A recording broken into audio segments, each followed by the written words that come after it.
are you all? Hope you all are doing well. So today I'm going to start a very interesting chapter of class 10 civics, that is political parties. आज हम class 10 का बहुत ही interesting chapter political parties पढ़ेंगे. Political parties वाला जो chapter है ये आपके बोर्ड्स और प्री बोर्ड्स दोनों के ही पॉइंट ऑफ व्यू से बहुत ही इंटरेस्टिंग चैप्टर है और ये चैप्टर अराउंड आपका सिविक्स का 5 से 8 मार्क्स कैरी करता है. तो चलिए देख लेते हैं ये चैप्टर जो पॉलिटिकल पार्टी है. पॉलिटिकल पार्टी के बारे में हम सबने सुना होगा, हम सब जानते हैं पॉलिटिकल पार्टीज क्या होती हैं, लेकिन इनके बारे में ब्रीफली जानना, इनका क्या फंक्शन होता है, क्या फीचर्स होते हैं, ये सारी चीजें हम इस चैप्टर में देखेंगे. पॉलिटिकल पार्टी के बारे में सुनते ही आप सबके दिमाग में एक चीज स्ट्राइक करती होगी, इलेक्शन के बारे में, क्योंकि ये पॉलिटिकल पार्टीज मेनली उसी टाइम इन्फ्लुएंस में आती हैं जब इलेक्शंस होते हैं. ठीक है, देखिए सबसे पहले मीनिंग क्या होती है पॉलिटिकल पार्टीज की. It is a group of people who came together to contest an election and hold some power in government. Political party वो ग्रुप ऑफ पीपल्स होते हैं जो कि एक साथ आते हैं. देखिए क्या लिखा है, हु कम टुगेदर, जो एक साथ आते हैं to contest in election, election में भाग लेते हैं, and hold some power in government, और गवर्नमेंट में कोई ना कोई पावर होल्ड करते हैं. ठीक है, तो यही मीनिंग है एग्जैक्टली पॉलिटिकल पार्टीज की. पॉलिटिकल पार्टी वो ग्रुप ऑफ पीपल्स होते हैं जो कि एक साथ आते हैं, इलेक्शन में कॉन्टेस्ट करते हैं, और जब इलेक्शन वो जीत जाते हैं या हार जाते हैं, जो भी मैटर है, इलेक्शन पूरा होने के बाद वो गवर्नमेंट में कोई ना कोई पावर होल्ड करते हैं.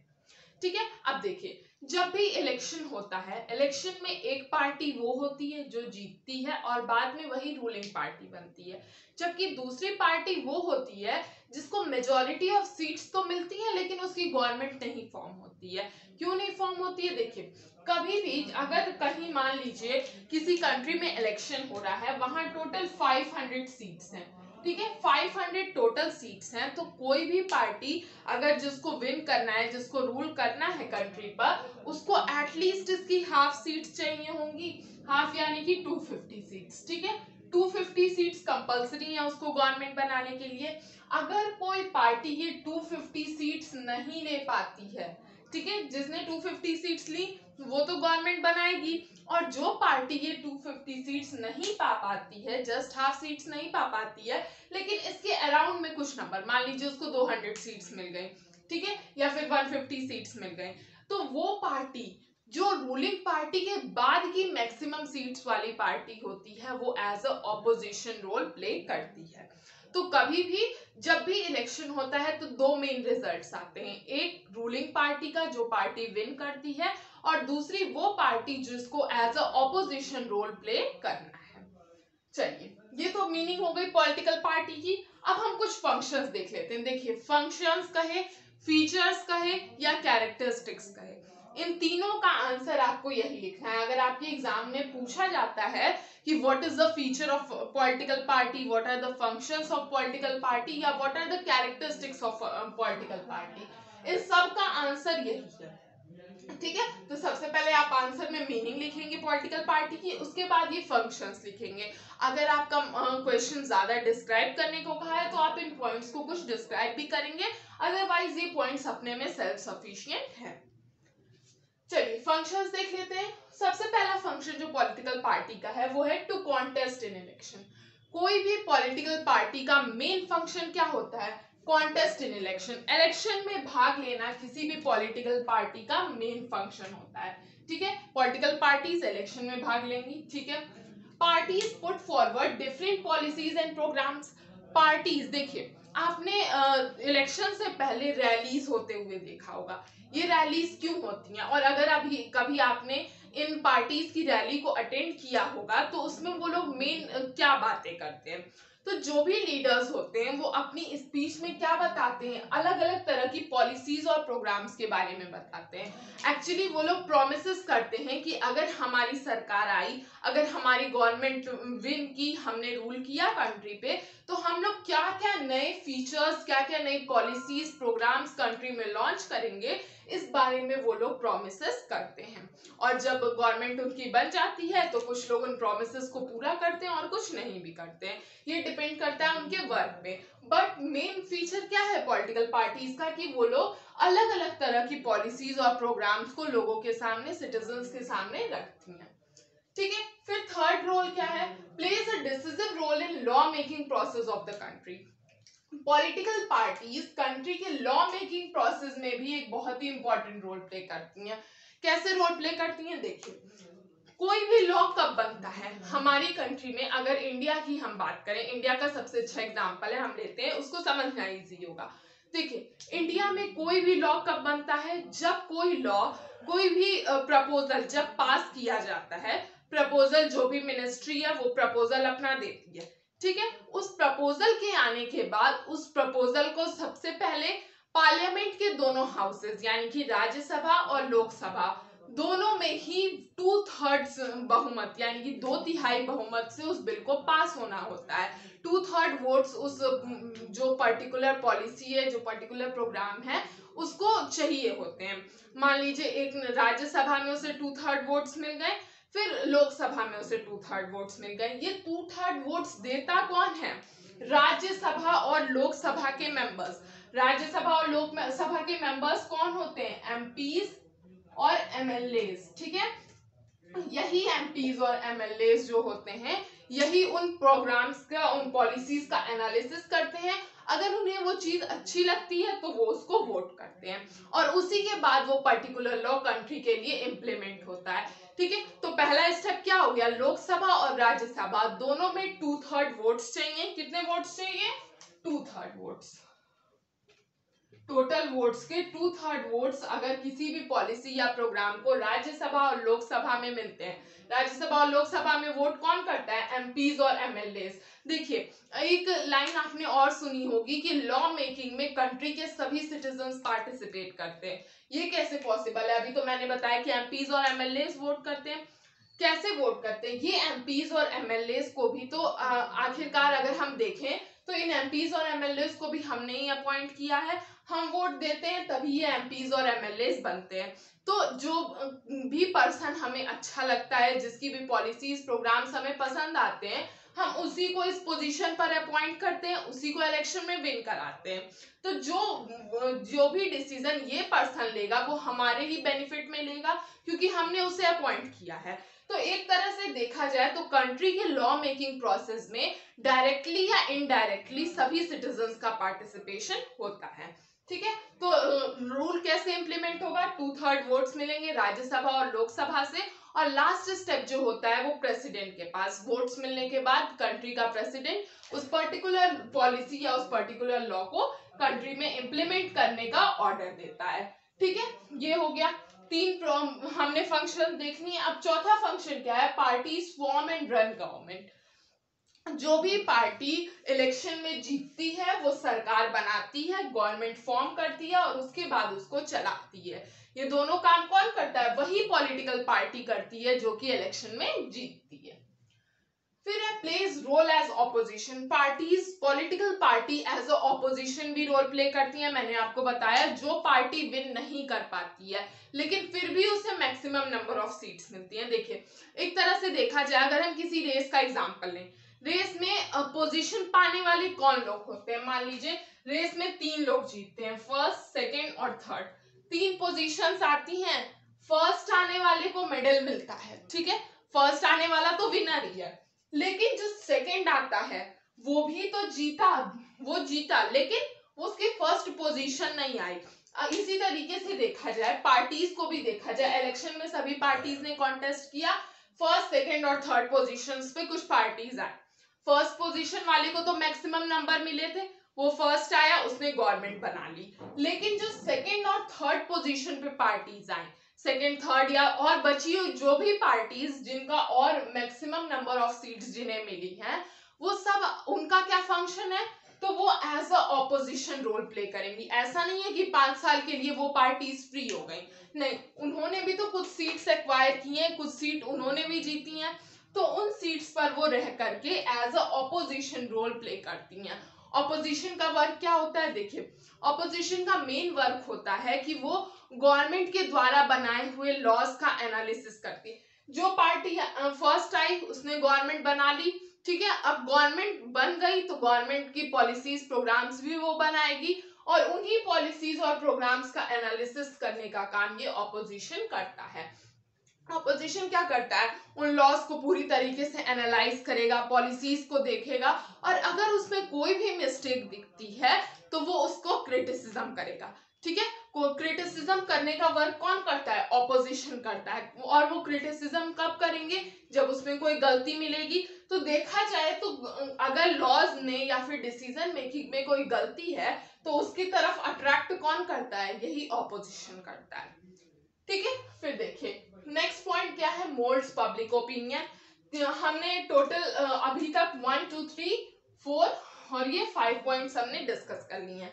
अब 6th पॉइंट है हमारा मोल्ड्स पब्लिक ओपिनियन। इसका मतलब क्या है, देखिए पॉलिटिकल पार्टीज पब्लिक के ओपिनियन को गवर्नमेंट के सामने रखती हैं। कैसे रखती हैं, ये कैसे पॉसिबल है, देखिए सबसे क्लोज अगर देखा जाए तो हमारे या फिर सिटीजन्स के सबसे क्लोज पॉलिटिकल पार्टीज के ही मेंबर्स होते हैं, क्योंकि वो रेगुलर कांटेक्ट में होते हैं लोगों से, रैलीज करते हैं और अपने प्रोग्राम्स चला के रेगुलर वो सिटीजन्स से मिलते रहते हैं। उनके मिलने से क्या होता है कि जो भी पब्लिक की प्रॉब्लम है वो उसको फ्रंट में ले आते हैं, मीडिया तक पहुंचाते हैं, और जब वो बातें मीडिया तक पहुंचेंगी तो उसके थ्रू वो गवर्नमेंट तक भी पहुंचेंगी। तो एक तरह से देखा जाए तो पब्लिक ओपिनियन को गवर्नमेंट तक पहुंचाने का काम कौन करता है, यही पॉलिटिकल पार्टीज करती हैं। ठीक है, जो पार्टी जीत रही है उसने तो लोगों से मिलकर के ये काम किया ही है, और साथ में जो एज ऑपोजिशन है वो क्रिटिसिज्म ही करके, लेकिन एक तरीके से वो पब्लिक ओपिनियन को गवर्नमेंट के सामने ले आता है। तो ये एक और मेन फंक्शन हुआ पॉलिटिकल पार्टी का कि वो पब्लिक ओपिनियन को मोल्ड करती हैं। फिर लास्ट फंक्शन जो है वो है work as a connective link between citizen और गवर्नमेंट। सिटीजन और गवर्नमेंट के बीच का एज अ कनेक्टिव लिंक कौन वर्क करता है, पॉलिटिकल पार्टीज वर्क करती हैं। ठीक है, कैसे कनेक्टिव लिंक, अभी मैंने जो आपको ऊपर वाला पॉइंट बताया मोल्ड पब्लिक ओपिनियन, देखिए इसमें क्या हो रहा था कि लोगों को, सिटीजन्स को वो किससे कनेक्ट कर रही थी, गवर्नमेंट से कनेक्ट कर रही थी। तो वही चीज तो यहाँ लिखी गई है कि works as a connective link between citizens and government. Political parties citizens और गवर्नमेंट के बीच में as a collective link work करती हैं। वो सिटीजन्स की प्रॉब्लम को गवर्नमेंट तक पहुंचाती है और गवर्नमेंट की नई पॉलिसीज और प्रोग्राम्स को वो सिटीजन्स तक पहुंचाती हैं। तो ये जो पूरा टोटल था ये पॉलिटिकल पार्टीज के फंक्शन थे। टोटल 7 फंक्शंस मैंने आपको यहाँ बताए। इतने किसी भी आंसर में लिखने के लिए ये पॉइंट सफिशिएंट है। ठीक है, इन सभी पॉइंट्स को अगर आपका आंसर ज्यादा मार्क्स कैरिंग है तो आप इनको ब्रीफली डिस्क्राइब करिए, अदरवाइज ये पॉइंट्स अपने में सेल्फ सफिशिएंट है। ओके, तो ये था पॉलिटिकल पार्टी की मीनिंग, उनके फंक्शंस। अगर क्वेश्चन में आपसे पूछा जाए फीचर्स लिखिए, कैरेक्टरिस्टिक लिखिए या फंक्शन लिखिए, तो उन सबके आंसर्स ये हैं। अब हमारा जो नेक्स्ट मेन क्वेश्चन अराइज होता है वो ये है कि किसी कंट्री में कितनी पार्टीज होनी चाहिए, हाउ मेनी पार्टीज। देखा जाए अगर पूरे वर्ल्ड का एनालिसिस हम करें तो मेनली जहां पर भी पॉलिटिकल पार्टीज एग्जिस्ट करती हैं वो 3 तरह से एग्जिस्ट करती हैं। या तो वन पार्टी सिस्टम होगा, बाई पार्टी सिस्टम या मल्टी पार्टी सिस्टम। अब ये पार्टी सिस्टम क्या है, एक कंट्री में कितनी पार्टीज एग्जिस्ट करती हैं, कितनी पॉलिटिकल पार्टीज एग्जिस्ट करती हैं, उसी को यहाँ पर पार्टी सिस्टम कहा गया है। कुछ कंट्रीज ऐसी हैं जहां पर वन पार्टी सिस्टम है। वन पार्टी सिस्टम का मतलब क्या है, केवल एक पॉलिटिकल पार्टी होगी, ओनली वन पॉलिटिकल पार्टी। ठीक, केवल एक ही पॉलिटिकल पार्टी होगी, उसी में अलग अलग मेंबर्स आएंगे जिनको आपको वोट करना है और उन्हीं को एज अ लीडर अपॉइंट करना है। यानी कि केवल चॉइस क्या है आपके पास, एक है, एक ही पॉलिटिकल पार्टी आपके पास है। दूसरी चीज यहाँ पर आती है bi party system. Bi party system, by का मतलब होता है दो, तो केवल 2 पॉलिटिकल पार्टीज जहां पर एग्जिस्ट करेंगी वो सिस्टम क्या कहलाएगा, बाई पार्टी सिस्टम। फिर थर्ड आता है हमारा multi party system. Multi party system यानी कि मोर देन 2, जिस भी कंट्री में 2 से अधिक पॉलिटिकल पार्टीज होंगी वहां पर कौन सा पार्टी सिस्टम होगा, मल्टी पार्टी सिस्टम। अब इन सबका एग्जांपल देख लेते हैं। वन पार्टी सिस्टम, एक पार्टी वाली कंट्री कौन सी है, चाइना। ठीक है, China is the best example of one party system. फिर सेकंड है bi party system. Bi party यानी कि 2 पार्टीज, कौन सी कंट्री है, USA. USA is the best example of bi party system, जहां यानी कि 2 पार्टी सिस्टम वाली कंट्री का बेस्ट एग्जांपल कौन है, यूएसए। फिर मल्टी पार्टी सिस्टम, हमारी अपनी country India. India is also very good example of multi party system. आप जानते हैं यहाँ पर एक दो नहीं बल्कि मोर देन 600 पार्टीज एग्जिस्ट करती हैं, ठीक है। और इन 600 में से जो मेन पार्टीज हैं वो 10 to 20 पार्टीज हैं, और बाकी देखा जाए तो एक तरीके से जितनी रजिस्टर्ड पार्टीज हैं मोर देन 600 पार्टीज कंट्री में एग्जिस्ट करती हैं। तो एग्जांपल्स हो गए वन पार्टी सिस्टम, एक पार्टी वाली country China, bi party system USA, multi party system India. अब इसके बाद एक और जो आपका इस टॉपिक से रिलेटेड बहुत ही इंपॉर्टेंट क्वेश्चन आता है वो ये है, what are the advantages and disadvantages of multi party system. Multi party system का क्या एडवांटेज है, क्या अच्छाइयां हैं उसमें, और क्या डिसएडवांटेजेस है, क्या बुराइयां हैं। तो एडवांटेजेस देखा जाए तो पहला मेन एडवांटेज जो मल्टी पार्टी सिस्टम का मिलता है वो ये है कि मैक्सिमम नंबर ऑफ चॉइस। क्या है, चॉइसेस मैक्सिमम है, मैक्सिमम चॉइस। वोटर्स के पास इतनी ज्यादा चॉइस है कि उनको जिसको मन करे जो अच्छा लगे उसे वो वोट कर सकते हैं, ठीक है। तो मेन एडवांटेज क्या है वोटर्स के पास मल्टी पार्टी सिस्टम का कि इतनी चॉइसेस है उनके पास कि उन्हें सोचना नहीं है कि हमें किस पार्टी को वोट करना है, ठीक है। तो मेन एडवांटेज इसका वो है मैक्सिमम चॉइस। अब डिसएडवांटेज की बात कर लें तो डिसएडवांटेज जो मेन है वो ये है कि किसी भी पार्टी को मैक्सिमम नंबर ऑफ सीट्स नहीं मिल पाती हैं। सोचिए जिस कंट्री में मोर देन 600 पार्टीज केवल 500 सीटों के लिए लड़ेगी, 527 या कुछ इस तरीके से सीटें, मतलब 500 से ज्यादा ही सीटें हैं। तो मान लीजिए 527 सीटों के लिए जिस कंट्री में 600 से अधिक पार्टियां लड़ेंगी, क्या वहां पर किसी एक पार्टी को 250 से ज्यादा सीटें मिलने का चांस है?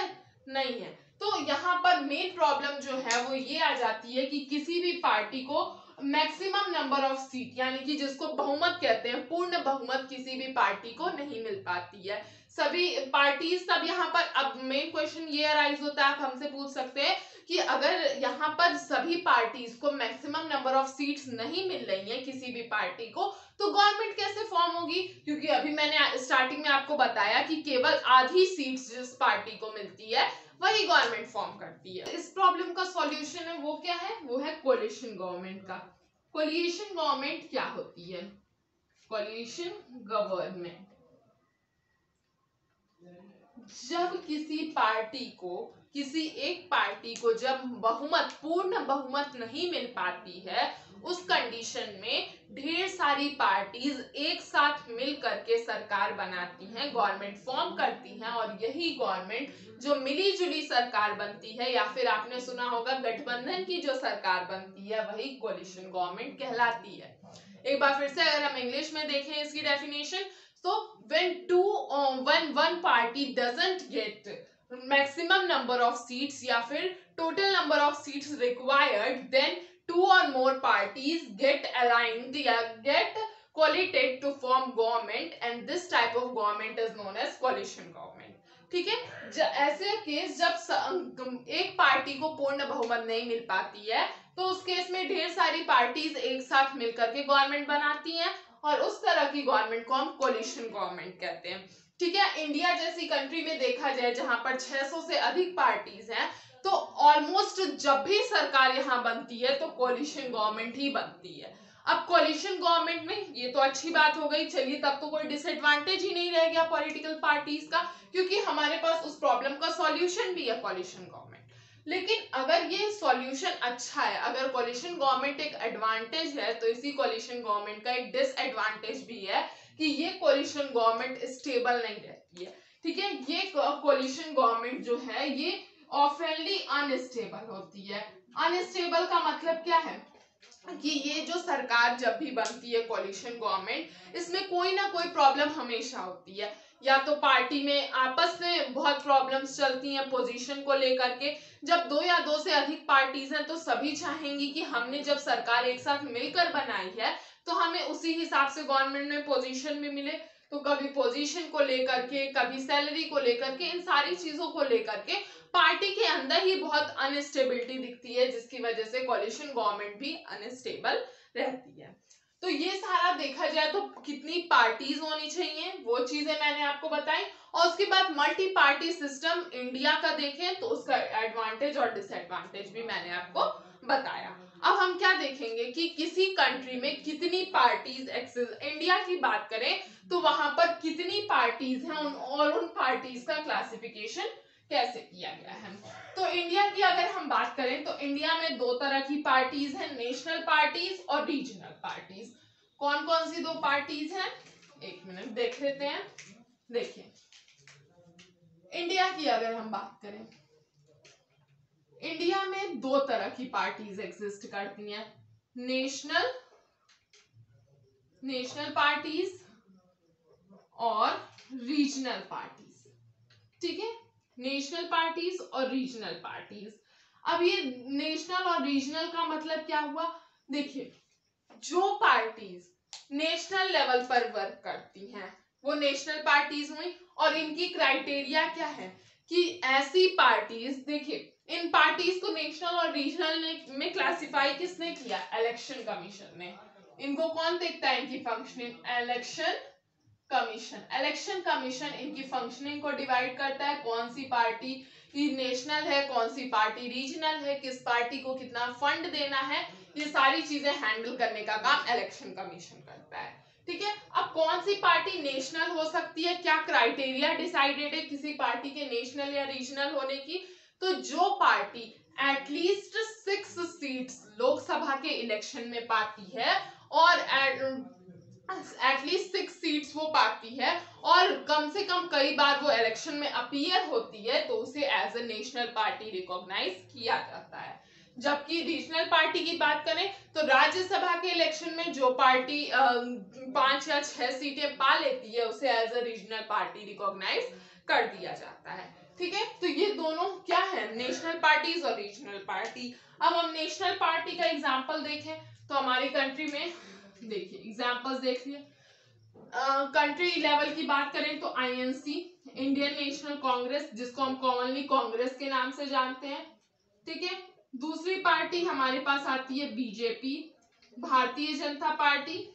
ये आपके एनसीईआरटी के डेटा के अकॉर्डिंग देखा जाए, जो कि आई थिंक 2006 या 7 तक का डेटा होता है, तो उसके अकॉर्डिंग जो उसमें मेन पार्टी बताई गई है वो कांग्रेस थी। बट आज का टाइम जब हम ये वीडियो शूट कर रहे हैं उस टाइम में देखें तो हमारी जो मेन और बिगेस्ट पार्टी कंट्री की बनी हुई है वो बीजेपी बनी हुई है। ठीक है, सिंस 2014 इसकी कॉन्टिन्यूअस गवर्नमेंट बन रही है और इस टाइम में बिगेस्ट पार्टी कंट्री की बीजेपी बनी हुई है, और उसके बाद सेकेंड बिगेस्ट कांग्रेस है, इसके बाद बीएसपी है हमारे पास। ठीक है, और इंडियन नेशनल कांग्रेस, मैट्रिक्स और ये सारी पार्टीज हैं हमारे पास। फिर इसके बाद रीजनल पार्टी की बात करें, रीजनल पार्टीज को देखें तो इसमें हमारे पास सबसे पहली पार्टी जो आती है, रीजनल पार्टीज देखा जाए तो बहुत ज्यादा रिकॉग्नाइज पार्टीज हैं, 300 या कुछ पार्टीज हैं। बट अगर हम देखें स्टेट वाइज, यूपी में देखें तो हमारे पास एसपी है, बीएसपी तो हमारी इसमें नेशनल पार्टी में आती है। रीजनल पार्टीज में देखें तो हमारे पास एसपी है, ठीक है, समाजवादी पार्टी। फिर यूपी की ये हो गया। फिर पंजाब का देखें, पंजाब में हमारे पास अकाली दल है। फिर आगे आते हैं हम इधर पंजाब हो गया। फिर वेस्ट बंगाल में देखें तृणमूल कांग्रेस है, महाराष्ट्र में शिवसेना है। इसी तरीके से मैक्सिमम रीजनल पार्टीज हैं, और इनका आप देखेंगे अपनी एनसीईआरटी बुक में तो एक मैप की तरीके से डेटा दिया हुआ है, और हर एक कंट्री की जो पॉपुलर रीजनल पार्टीज हैं उनके नाम दिए गए हैं। तो ये तो हो गया नेशनल पार्टीज और रीजनल पार्टीज के बारे में कुछ। अगर आप अपनी एनसीईआरटी को रीड करेंगे तो वो डेटा पुराना तो है बट कुछ चीजें उसमें एक्यूरेट हैं।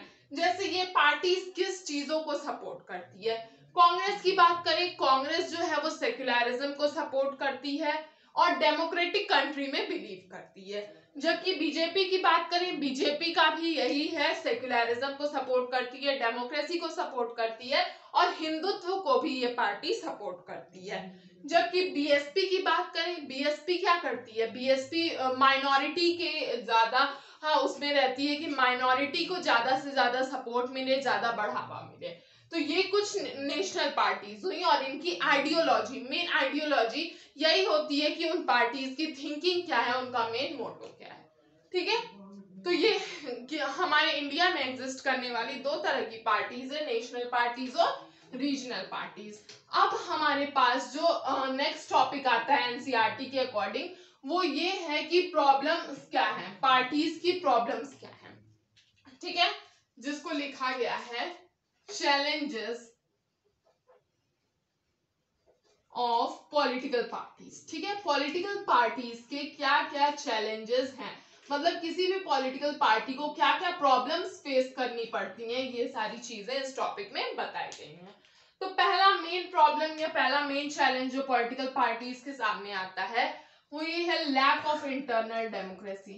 लैक ऑफ इंटरनल डेमोक्रेसी, इसका मतलब क्या है, देखिए लैक ऑफ इंटरनल डेमोक्रेसी का मतलब ये है कि किसी पार्टी के अंदर की डेमोक्रेसी, डेमोक्रेसी क्या होती है कि ऐसी गवर्नमेंट जो हमारे सिटीजन्स के लिए हो, सिटीजन्स के द्वारा बनाई गई हो और उन्हीं सिटीजन्स के लिए वर्क करे। ठीक है, तो लैक ऑफ इंटरनल डेमोक्रेसी एक तरह से हम देखें तो पार्टी के अंदर एकता नहीं है। देखा जाए तो कुछ पॉपुलर पार्टीज की अगर हम बात करें तो कुछ पर्टिकुलर लीडर्स ही हमें रिपीटेड मिलते हैं, उन्हीं का ज्यादा इन्फ्लुएंस होता है, मीडिया भी उन्हीं के पीछे होती है और मैक्सिमम वर्क पार्टी के वही देखते हैं। ठीक है, अगर देखा जाए तो किसी पॉलिटिकल पार्टी में तीन तरह के लोग होते हैं। देखिए, पहला होता है लीडर, दूसरा होता है एक्टिव मेंबर्स और तीसरे होते हैं सपोर्टर्स। ठीक है, सपोर्टर्स। तो ये पॉलिटिकल पार्टी के पार्ट हो गए। ज्यादातर इन्फ्लुएंस केवल इन्हीं दो ग्रुप्स का दिखता है, सपोर्टर्स का कोई नाम भी नहीं होता है पार्टी के अंदर। इसीलिए देखा जाए तो यहाँ पर लैक ऑफ इंटरनल डेमोक्रेसी हो रहा है। सबको एक समान अधिकार मिलना चाहिए, लेकिन लीडर्स अपना ज्यादा महत्व रखते हैं। वो बार बार रिपीटेडली अगर पार्टी में कोई पोजीशन भी बननी होती है तो ये लीडर्स ही ऑक्यूपाई करते हैं और रिपीटेडली वही बार बार इस पोजीशन को लेते हैं। एक्टिव मेंबर्स भी वही बनते हैं पार्टी के। ठीक है, तो पार्टीज के अंदर जो पहला मेन चैलेंज है वो ये क्या है कि लैक ऑफ इंटरनल डेमोक्रेसी, और इसी इंटरनल डेमोक्रेसी की लैक की वजह से बार बार पार्टीज में अलग अलग तरह के डिस्प्यूट्स अराइज होते रहते हैं। फिर दूसरी प्रॉब्लम जो आती है पार्टीज के सामने वो है dynastic succession. Dynastic succession, dynastic succession क्या है, देखिए यानी कि उत्तराधिकारी बनाना। देखिए कोई भी पॉलिटिकल पार्टी, यहाँ पर मैं नाम नहीं लेना चाहूंगी, लेकिन कुछ पॉलिटिकल पार्टीज ऐसी हैं कंट्री में जो कि अपनी बात, मान लीजिए जो पार्टी का लीडर है वो अपने सन को, फिर वो अपने सन को इस तरीके से अपनी फैमिली मेंबर्स का इन्वॉल्वमेंट वो ज्यादा करते हैं पार्टीज में। ऐसी एक नहीं कई सारी पार्टीज हैं कंट्री में जो कि अपने बाद अपने फैमिली के लीडर्स को अपॉइंट करना चाहते हैं, वो अपने फैमिली के मेंबर्स को एज अ लीडर वहां पर अपॉइंट करते हैं। तो इस तरीके से देखा जाए तो पार्टी के अदर मेंबर्स जो उनके फैमिली से रिलेट नहीं करते हैं वो लोग हमेशा बैकवर्ड रह जाते हैं और केवल उनके फैमिली मेंबर्स ही आगे बढ़ पाते हैं। तो ये सेकेंड मेन प्रॉब्लम है पार्टीज की, डायनेस्टिक सक्सेशन। फिर थर्ड प्रॉब्लम आती है money and muscle power. Money and muscle power, money and muscle power का मतलब क्या है, देखिए पार्टीज को रैलीज करने के लिए या इलेक्शन से पहले जो भी वो चुनाव प्रचार करती हैं उनके लिए एक फिक्स्ड फंड कौन देता है, इलेक्शन कमीशन देता है। ठीक है, लेकिन उसके बाद भी कुछ पार्टीज ऐसी हैं जो कि मनी का, एक्सटर्नल मनी यूज करती हैं और मसल पावर का, यानी कि हम देखें तो कुछ माफिया टाइप का वो पावर यूज करती हैं। तो उन पार्टीज को जो कि money and muscle power use करती हैं उनको कई बार इलेक्शन कमीशन सीट नहीं भी देता है या फिर उनकी सीटें रद्द कर दी जाती हैं। तो ये भी एक बहुत बड़ा प्रॉब्लम है, बहुत बड़ा चैलेंज है पॉलिटिकल पार्टीज के सामने कि उनके पार्टी के ही अंदर कुछ ऐसी money and muscle power use होती है जिसकी वजह से बार बार उनकी सीट्स कैंसिल हो जाती हैं। तो ये 3 पॉइंट्स हो गए। फिर फोर्थ पॉइंट जो हमारे सामने आता है वो ये है lack of meaningful choice. lack of meaningful choice, lack of meaningful choice का मतलब क्या है? देखिए, कुछ क्या मैक्सिमम पार्टीज कंट्री में ऐसी हैं जिनकी आइडियोलॉजी क्या है, ऑलमोस्ट सेम है। अभी मैंने आपको बताया कि जो तीनों पार्टीज के मैंने नाम लिखे थे, आईएनसी, बीजेपी एंड बीएसपी, इन तीनों ही पार्टीज की आइडियोलॉजी ऑलमोस्ट सेम थी। सब सेक्युलरिज्म को सपोर्ट कर रहे हैं, सब डेमोक्रेसी को सपोर्ट कर रहे हैं। तो वोटर्स के सामने, सिटीजन्स के सामने कोई मीनिंगफुल चॉइस उन्हें नहीं मिलती है कि आखिर वो अपॉइंट करें तो किसे अपॉइंट करें, क्योंकि ऑलमोस्ट सबकी आइडियोलॉजी, सबके प्रोमिसेस सेम ही हैं, सब उनके प्रॉब्लम का सेम सॉल्यूशन निकाल रहे हैं। तो इस तरीके से इतने मैक्सिमम नंबर ऑफ पार्टीज में से कोई मीनिंगफुल चॉइस वोटर्स को नहीं मिल पाती है। ठीक है, तो ये सारे जो ये चारों हैं, ये क्या है, पॉलिटिकल पार्टीज के प्रॉब्लम्स है। इस पे भी बेस्ड कई बार क्वेश्चन आए हुए हैं कि what are the challenges toward political parties. तो ये चार मेन प्रॉब्लम्स हैं, उनके मेन चैलेंजेस हैं, इन्हीं को आपको डिस्क्राइब करके अपने एग्जामिनेशन में, अपने आंसर में लिखना है। क्या है चारों? Lack of internal democracy, dynastic succession, money and muscle power और लैक ऑफ मीनिंगफुल चॉइस। ठीक है, अब हम जो देखेंगे इसका रिफॉर्म, यानी कि पॉलिटिकल पार्टी का क्या रिफॉर्म किया जा सकता है। रिफॉर्म यानी कि सुधार। ठीक है, तो पॉलिटिकल पार्टीज को कैसे रिफॉर्म किया जा सकता है, क्या रिफॉर्म के लिए सजेशंस लोग देते हैं, वो सारी चीजें देखें। रिफॉर्म्स क्या है? पहला रिफॉर्म जो है वो ये है एफिडेविट। एफिडेविट क्या है?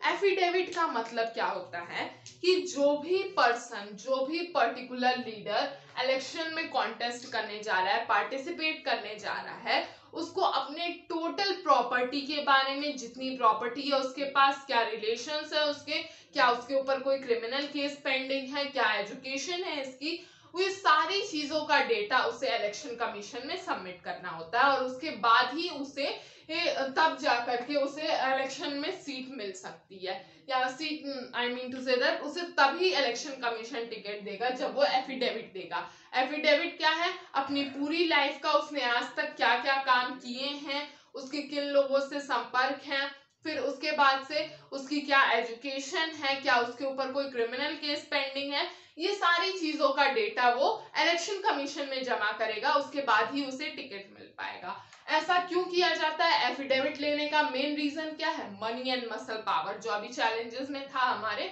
मनी एंड मसल पावर का इंफ्लुएंस पार्टीज में रोकने के लिए, इलेक्शन में रोकने के लिए इलेक्शन कमीशन ऐसा करता है कि कोई गलत लीडर टिकट लेकर के सामने ना आए। ठीक है, ये हो गया। और दूसरी चीज है हमारे पास anti defection law. Anti defection law, anti defection law क्या है? इसके अकॉर्डिंग कोई भी लीडर, देखिए अक्सर क्या होता है कि जब इलेक्शन हो जाता है तो एमएलएज या एमपीज जो जीते हैं, अगर उनकी पार्टी नहीं जीतती है तो वो क्या करते हैं? पार्टी बदलने लगते हैं। जैसे कि मान लीजिए कोई दो पार्टीज हैं, दो पार्टीज हम ले लेते हैं, ए और बी। ठीक है, ए पार्टी से चार लोग खड़े हुए हैं, बी पार्टी से भी चार लोग खड़े हुए हैं। ए पार्टी ने 3 सीट्स ले ली, जबकि बी पार्टी को केवल 1 सीट मिली। तो ये पार्टी जीत गई, ए पार्टी अब गवर्नमेंट बना सकती है, लेकिन बी पार्टी गवर्नमेंट नहीं बना सकती है क्योंकि उसे केवल 1 सीट मिली है। ठीक है, तो ये जो एक एमएलए है इसका, ये चाहेगा कि हम इस पार्टी में आ जाएं, हम क्यों एज ऑपोजिशन रोल प्ले करें, हम गवर्नमेंट में प्लेस लेंगे, हम इस वाली पार्टी में चले आएंगे, तो हम भी क्या कहलाएंगे? विनर कहलाएंगे। लेकिन इसी पावर को रोकने के लिए, इसी प्रॉब्लम को रोकने के लिए एंटी डिफेक्शन लॉ चलाया जाता है कि इलेक्शन के बाद कोई भी एमएलए या एमपी अपनी पार्टी नहीं बदल सकता है। ज्यादातर बार ऐसा देखने को मिला है कि बहुत से एमएलए मनी का या पोजीशन का इन्फ्लुएंस लेकर के पार्टीज चेंज कर लेते हैं, जिसकी वजह से कई बार रूलिंग पार्टीज भी गिर जाती हैं, कोलिशन गवर्नमेंट गिर जाती है। ठीक है, तो इसी चीज को रोकने के लिए, एमएलएज और एमपीज का ट्रांसफर रोकने के लिए एंटी डिफेक्शन लॉ निकाला गया है। एंटी डिफेक्शन लॉ क्या कहता है कि कोई भी एमएलए या एमपी इलेक्शन के बाद, इलेक्शन का रिजल्ट आने के बाद अपनी पार्टी नहीं बदल सकता है। ठीक है। तो ये दो मेन रिफॉर्म्स हो गए। और रिफॉर्म्स हम क्या कह सकते हैं कि जो भी पॉलिटिकल पार्टीज जो भी इलेक्शन से पहले अपने प्रोमिसेस करती हैं उन सबको वो कंप्लीट करे, ठीक है। किसी भी तरह का एक्स्ट्रा मनी या मसल पावर का यूज ना हो पॉलिटिकल पार्टीज में, ये सारे मेन रिफॉर्म्स हैं, ठीक है। तो इन सबको आप एक बार अपनी एनसीईआरटी रीड करिएगा, ये सारे कॉन्सेप्ट्स आपको क्लियर हो जाएंगे। ये जो भी मैंने आज आपको पढ़ाया है ये पूरी चैप्टर की एक ब्रीफ समरी, डिस्क्राइब्ड समरी थी। अगर आपको ये चीजें समझ में आई तो आप मेरे वीडियो को लाइक करिएगा, कमेंट्स करिएगा, शेयर करिएगा। अगर आपको वीडियो और में कोई भी डाउट है तो आप मुझसे कमेंट सेक्शन में पूछिए, मैं उससे जरूर सॉल्व करूंगी। अगर आपने अभी तक मेरे चैनल को सब्सक्राइब नहीं किया है तो जल्दी से सब्सक्राइब करके बेल आइकन दबा दीजिए। Thank you.